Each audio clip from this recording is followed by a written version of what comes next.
And that tension continues today. And of course, one of the things that was interesting, and I kind of thought this might happen, is as mediation started to become popular, the courts got very interested in it, and lawyers started to become very interested in it, because it was a train that was going to go on with or without them, and a lot of people realized that they ought to get on that train. It made sense.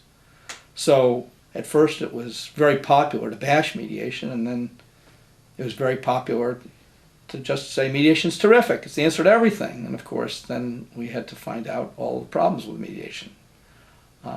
And then as the court started to institutionalize mediation, we had this other problem develop, which was, well, this is such a good thing, this freedom for people to be able to do things their own way. Let's make them do it. So we had this kind of oxymoron of, mandatory mediation, and this happened in the custody area in the late 70s, and also as the courts started to adopt mediation, they started to institutionalize it as mandatory. And so that created a whole other set of problems, and of course it created this other big problem, which was, as it became more popular and more mainstreamed, what we found was, as lawyers got interested in this, that the idea of really working differently and changing was much harder than the idea of let's do things the way we always did them, but now we'll call it mediation. So what developed very quickly was what we call the settlement conference model of mediation, where lawyers together, lawyers went through with, as they did in settlement conferences, separate meetings with a mediator, and who really shoved agreements down their throats, just like they did, and that worked for a lot of people.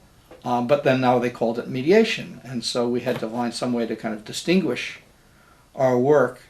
And this quickly, particularly in the commercial area, became the norm, where there would be separate meetings between the mediator and each side, secrets held, a lot of manipulation. There's still a lot, and actually this is now the mainstream model of mediation, and particularly in the commercial area.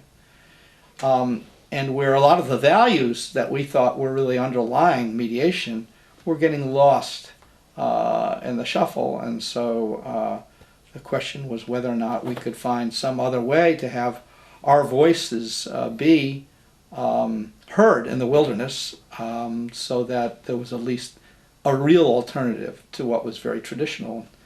It was in that time, I guess it was 1988, I decided to take a year off, and went with my family to France, and wrote a book about mediations, at least about family mediation, which is what I've been doing. And during that time, met some people, and they started asking me to teach mediation in Europe. So I'd been teaching mediation since '81, but in the late '80s started teaching in Europe. And what was interesting was in Germany, it was a very powerful experience for me as a Jew to go to Germany and deal with my feelings about that, and make the effort really to try to find a way to bring mediation to Germany. But of course they didn't realize we were the minority model of mediation, so our approach to mediation, which we now call the understanding-based approach, actually became what was used in Germany, because then Jack and I went all over Germany and trained mediators all over Germany for a number of years. And so ultimately they kind of figured out, well, this is not what everybody's doing in America, but by then it was too late. So mediation in Germany is much more, reflects the spirit, I think, that with which we originally came to mediation. And over time, as it spread to other countries, it still continues to be an interesting tension, this whole question of what involvement should lawyers have. So, of course, as this happened, this emphasis on finding a different way, the central idea of mediation was really to help people go through conflict together. So it really meant a kind of fundamental reorientation of people to conflict.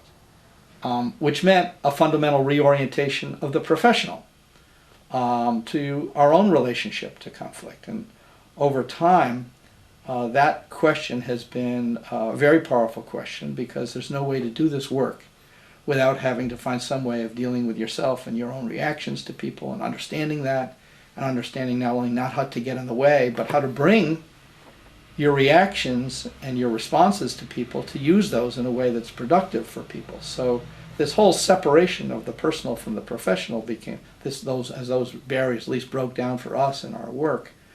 We started to see, well, gee, this has application going far beyond mediation itself as a form. As a matter of fact, now we've seen these as collaborative practices developed, very exciting difference. And of course, first response, just like all of us in the mediation world, is to try to create this dichotomy between mediation and collaborative, and which is right, which is better, and which is wrong. But of course, what we see is that it's a very interesting tension that's there as collaborative and mediation develop, and side by side, to see how that we can learn from each other. And as we have developed in the Center for Mediation and Law, which we are now about to name, this is going to be the first time this is going to be known publicly. We're about to call ourselves the Center for Understanding in Conflict. And that's because we see conflict and really reorientation to conflict is really fundamental. And understanding is really at the heart of what our work is. And it goes beyond law. And it's very much, law focused as well. So we are now doing all kinds of different kind of work. We're doing collaborative training. We're doing, continue to do our mediation work.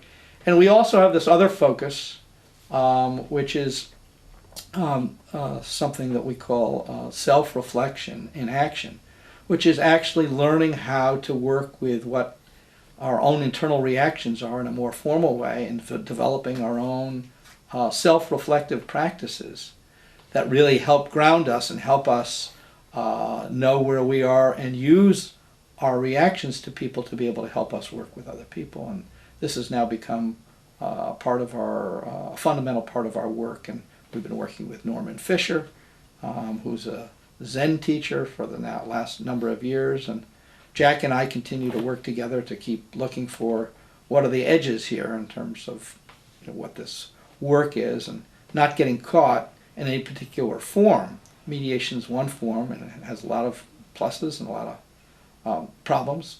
Collaborative is another form, has a lot of potential, a lot of problems. But it's all interesting, because we're trying to find some way to do something that's real in terms of making real change. And to do that takes, now it's over 30 years, so I can see, couldn't have imagined 30 years ago that we'd be where we are today, all the changes that would have happened, and yet also see how, in some ways, how small a distance we've come, because there's still a lot of the problems that were there in the beginning are still there at this point. And so we continue to, find ways of being challenged by that and challenging that. And that's why we've named our new book Challenging Conflict, because that's really what we're doing. We're trying to challenge ourselves and our clients and the people that we teach to really find a different way of orienting ourselves to conflict, so conflict doesn't stop us, but actually is something that we use to kind of find a way through to get to the other side. Because only when we can do that is there is the kind of opportunity that's really there in conflict realized, that we can really bring peace. But peace only comes if there's justice. And so we have to find a way to go through it all rather than avoid it.